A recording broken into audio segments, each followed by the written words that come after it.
भक्तिमय भजन सुनने के लिए सब्सक्राइब करें हमारा YouTube चैनल भक्ति गंगा। नई वीडियोस देखने के लिए बेल आइकन पर क्लिक करें। माँ दुर्गा जी की तीसरी शक्ति का नाम चंद्र घंटा है। नवरात्रि उपासना में तीसरे दिन इन्हीं के विग्रह का पूजन आराधन किया जाता है। इनका यह स्वरूप परम शांतिदायक और कल्याणकारी है। इनके मस्तक में घंटे के आकार का अर्धचंद्र है और इसी कारण से इन्हें श्री चंद्र घंटा देवी कहा जाता है। इनके शरीर का रंग स्वर्ण के समान चमकीला है। इनके 10 हाथ हैं। इनके 10 हाथों में खड्ग आदि चमकीला है। शस्त्र तथा बाण आदि अस्त्र विभूषित हैं। इनका वाहन सिंह है। इनकी मुद्रा युद्ध के लिए उद्यत रहने की होती है। इनके घंटे की सी भयानक चंड ध्वनि से अत्याचारी दानव, दैत्य, राक्षस सदैव प्रकंपित रहते हैं। नवरात्र की श्री दुर्गा उपासना में तीसरे दिन की पूजा का अत्यधिक महत्व है। इसी दिन साधक का मन मणिपुर चक्र में प्रविष्ट होता है। माँ चंद्र घंटा की कृपा से उसे अलौकिक वस्तुओं के दर्शन होते हैं। दिव्य सुगंधियों का अनुभव होता है तथा विविध प्रकार की दिव्य ध्वनियां सुनाई देती हैं।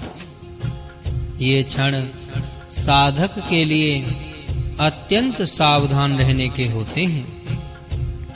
माँ चंद्र घंटा की कृपा से साधक के समस्त पाप और बाधाएं विनष्ट हो जाती हैं।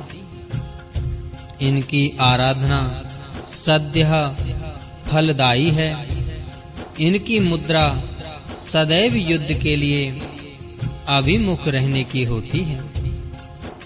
अतः भक्तों के कष्ट का निवारण ये अत्यंत शीघ्र कर देती हैं। इनका वाहन सिंह है। अतः इनका उपासक सिंह की तरह पराक्रमी और निर्भय हो जाता है। इनके घंटे की ध्वनि सदा अपने भक्तों की प्रेत बाधा आदि से रक्षा करती रहती है। इनका ध्यान करते ही शरणागत की रक्षा के लिए इस घंटे की ध्वनि निनादित हो उठती है।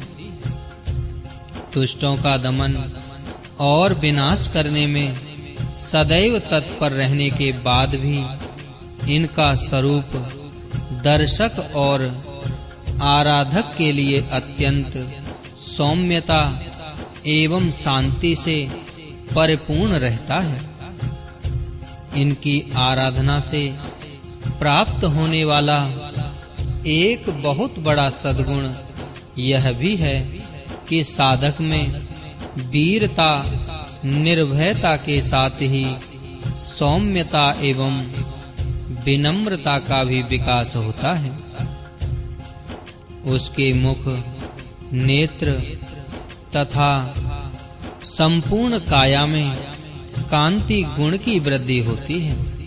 स्वर में दिव्य अलौकिक माधुर्य का समावेश हो जाता है। माँ चंद्र घंटा के भक्त और उपासक जहां भी जाते हैं, लोग उन्हें देखकर शांति और सुख का अनुभव करते हैं।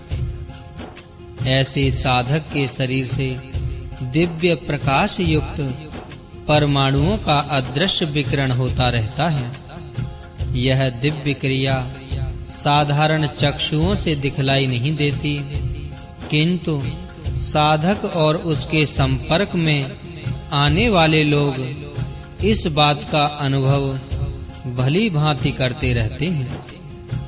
हमें चाहिए कि अपने मन, वचन, कर्म एवं काया को विहित विधि विधान के अनुसार पूर्णतः परिशुद्ध एवं पवित्र करके माँ चंद्रघंटा के शरणागत होकर उनकी उपासना आराधना में तत्पर हों। उनकी उपासना से हम समस्त सांसारिक कष्टों से विमुक्त होकर सहज ही परम पद के अधिकारी बन सकते हैं। हमें निरंतर उनके पवित्र विग्रह को ध्यान में रखते हुए साधना की ओर अग्रसर होने का प्रयत्न करना चाहिए। इनका ध्यान हमारे इहलोक और परलोक दोनों के लिए परम कल्याणकारी और सद्गति को देने वाला है। जय मां चंद्रघंटा देवी।